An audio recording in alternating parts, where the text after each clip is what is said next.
naik, makanya kenapa sekarang kita mulai ngejar warna. Halo saudaraku, salam dari timur. Nah saudaraku, pasti kalian juga istilahnya tuh bertanya-tanya, langkah selanjutnya apa sih setelah kita udah masukin ikan, saat kita udah panen ikan atau kita udah mulai sortir ikan. Langkah berikutnya yang kayak kemarin kalian lihat aku masukin di botol.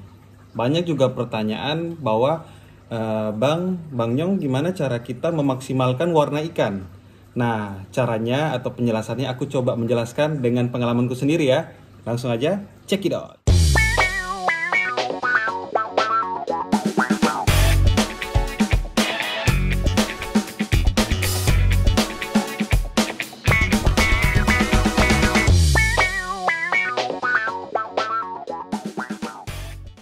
Jadi gini saudaraku, kalau menurut aku untuk memaksimalkan warna 3 itu nggak bisa lari dari 3 hal ini. Yaitu yang pertama udah pastinya genetik ikan itu sendiri. Jadi istilahnya kalau kalian beli indukan yang grade, itu sebagian besar dari pengalamanku setelah aku ngebreed, anakannya tuh bagus-bagus.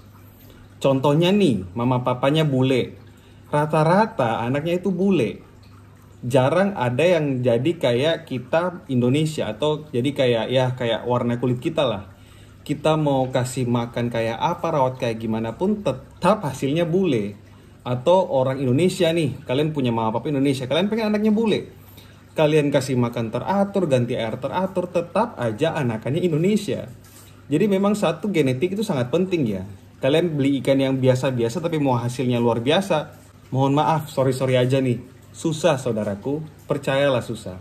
Jadi untuk memaksimalkan warna, satu, kalau memang genetiknya bagus, itu biasanya udah pasti sebagian besar warnanya akan mengikuti indukannya itu. Jadi pertama paling penting ya, genetik. Yang kedua, kita bisa memaksimalkan warna dengan pakan yang kita kasih. Pakan yang kita kasih ini adalah pakan-pakan yang berprotein tinggi. Aku pakai di sini kalau udah masuk, aku udah sortir, mau memaksimalkan warna. Aku tuh udah tetap aku mulai kasih yang pertama kutir. Kutir tuh bagus proteinnya. Kemudian cacing darah, aku kasih cacing darah. Aku kasih jentik juga. Terakhir aku kasih pelet. Pelet ini bagus loh saudaraku, jangan salah.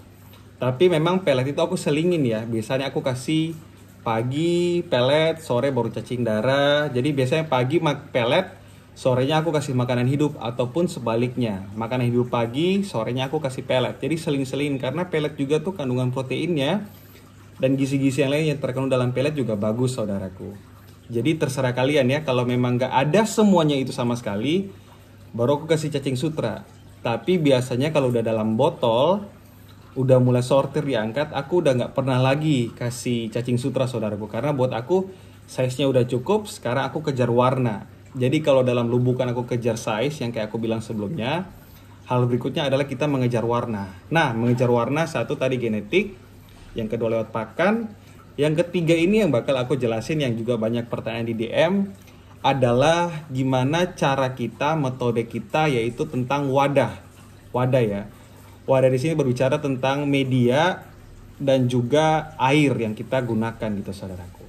Nah, aku bawa tunjukin langsung. Kemarin kalian udah nanya-nanya, aku pakainya tuh botol. Botol di sini aku pakai botol Aqua 1,5 liter, saudaraku, 1,5 liter. Sama aku pakai lakban. Lakban ini gunanya untuk apa?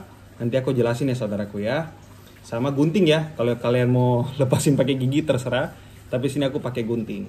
Nah, aku tunjukin dulu ikan-ikannya yang udah aku naikin di botol seperti apa. Seperti ini ya saudaraku ya. Semua rata-rata yang udah di botol, aku lakbanin. Tuh, masih ada yang belum karena memang lagi pengerjaan. Mohon maaf kalau hujan saudaraku. Ini kemarin juga gelombang kedua aku angkat, baru tadi aku selotipin.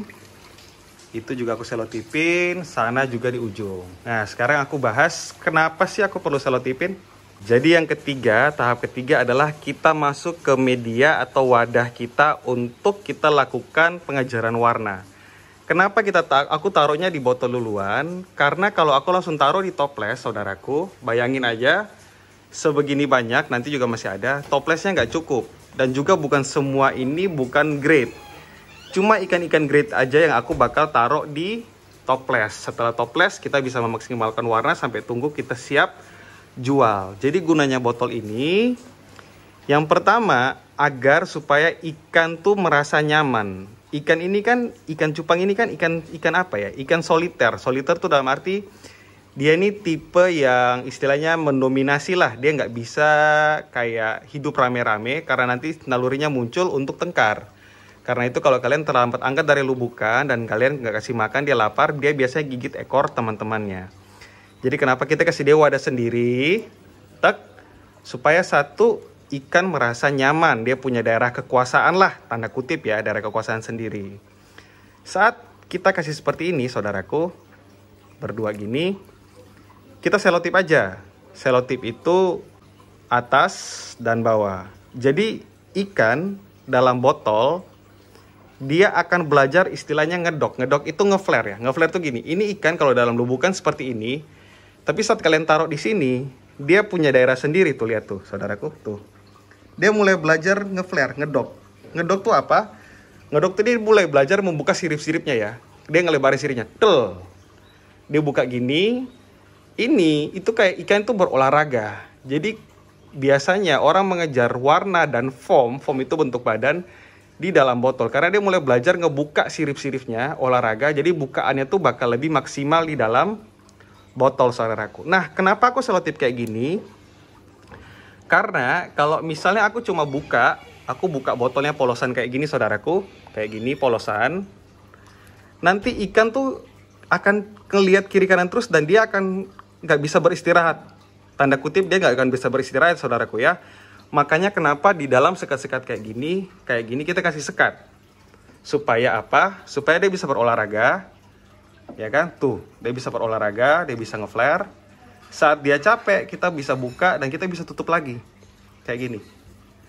Nah, kalau di botol, saudaraku, botol kan nggak ada sekat-sekatnya dan ribet. Jadi kita bikinnya gini. Jadi saat dia mau tengkar, dia lihat ke bawah, dia bisa ngedok. Dan juga dia bisa beristirahat. Sekarang kenapa sih kita buka, kita ngelem di bawah dan ngelem di atas? Saudara lihat ya, ini kan batas permukaan air, saudaraku. Kalau dia kebanyakan ngedoknya di atas, ngeflare di atas, takutnya dorsalnya ini kalau taruh di atas bisa bengkok, saudaraku. Apalagi jenis half moon ya. Dorsalnya kan nggak mungkin buka di atas air tuh, dia pasti ketekuk.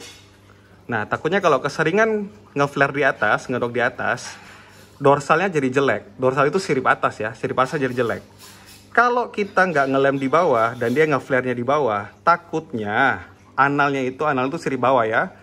Analnya pun berkembangnya itu nggak bagus. Itu kenapa kita pilih di tengah-tengah.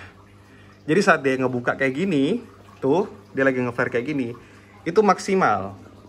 Nggak ada batasan air atas atau batasan air bawah yang akan takutnya merusak bentuk siripnya dia.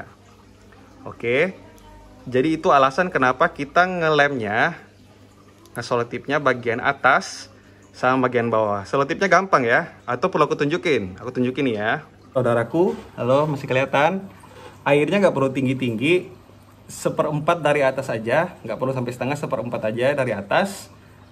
Kita pertama ngelem di batasan airnya di atas, saudaraku. Aku biasa ngelemnya sekali, diputar saya sekali, hop, seperti ini. Disimak ya, saudaraku ya, sama-sama belajar. Terus udah kayak gini, aku ngelem sekali lagi di bawah. Nah, ini belum selesai ya. Karena ini masih kebukanya masih lumayan banyak. Aku pengen ikan tuh dia lebih banyak bisa beristirahat. Jadi dia nggak terlalu terintimidasi atau kepancing pengen tengkar sama temannya. Jadi aku ngelemnya sekali lagi. Jadi aku bukanya tuh cuma sekitar 2 jari. Makanya kenapa aku ngelem sekali lagi dari atas. Nah, aku double lagi sekali di atas, saudaraku. Oke, nah jadinya kayak gini ya, saudaraku ya. Nah, jadinya kayak gini, simple kan? Jadi kita sisain bagian dikit, kaca dikit. Jadi kalau ikan mau istirahat malam tiduran di bawah, nggak ada intimidasi, nggak lihat temennya. Dia mau naik ke atas capek juga dia nggak akan lihat temannya. Kalau dia pengen berantem, baru dia ke tengah, dia bisa lihat. Jadi kita nggak perlu tutup-tutup sekat yang kayak di toples. Jadi tujuannya aku bikin seperti ini tuh untuk apa ya? Ngejar foam dan juga warna, saudaraku. Jadi kalau genetik kita udah bagus, pakan kita udah teratur, biasa dalam botol tuh aku kasih makannya tuh pagi sama sore 2 kali sehari aja. Pakannya udah aku jelasin tadi apa aja, ada kutir, ada ada cacing darah, ada jentik nyamuk, sama ada pelet. Cacing sutra opsional aja, terserah kalian lah. Kalau aku udah ngasih lagi. Genetik udah bagus, pakan udah oke, tempatnya udah oke kayak gini, itu aku jamin ikan pasti akan kerasa nyaman. Biasanya tuh aku kasih cuma garam sama ketapang, obat biru dikit aja lah. Nah udah kayak gitu kalian rawat aja. Biasanya dalam wadah seperti ini ikan ada mulai belajar untuk ngedok. Ngedok itu ngeflare ya. Ngeflare akan membuat bukaannya lebih maksimal, jadi ekornya tuh bakal nutup-nutup. Kalau dalam lubukan, ikan jarang ngedok, 1-2 aja ngedok. Tapi saat dia ngeflare, itu akan membuat bentuk badannya tuh makin oke ya.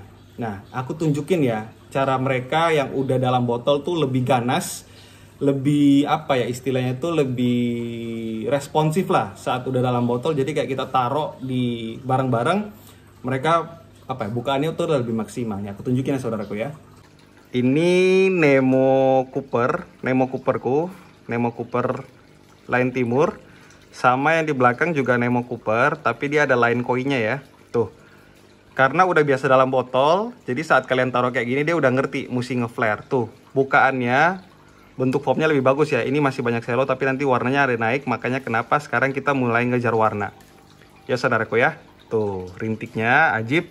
Jangan lupa line yang timur ya, line timur betapa bling-blingnya. Ini juga bagus nih. Jadi fungsi kita untuk ngejar warna ini kemarin nggak kayak gini nih, udah lebih ngeblok nih. Tuh. Ya, ini kuper-kupernya juga dapat. Jadi tetap rawat seperti ini dan yakin nanti kalau udah di botol kalian udah yakin sama warnanya, baru kita pindahkan ke dalam toples saudaraku ya. Oke, bentar ya saudaraku. Tuh, menikmati bentar dulu. Bling-blingnya. Ini juga ya. Tuh saudaraku. Ini dua-duanya mel. Jadi kita memaksimalkan bukaan dan warna di dalam botol. Lanjut. Oke saudaraku, jadi yang tadi udah aku tunjukin. Kalau kalian, sayang sekali ya kalau kalian udah punya genetik yang bagus, kalian lupa dengan cara penanganannya, itu kalian gak paham dengan kasih pakan apa, kalian gak ngerti mesti lanjutin di media seperti apa, takutnya kurang maksimal genetiknya dan formnya tuh kurang bagus. Jadi untuk tahapan ikan, kalau kalian lagi ngebreed sekarang, video kemarin kan aku udah tunjukin gimana saat kita mulai panen. Panen itu kita masukin ke botol. Nah gunanya botol seperti yang tadi, kita memaksimalkan warna cupang. Pakan-pakannya juga udah aku jelasin tadi.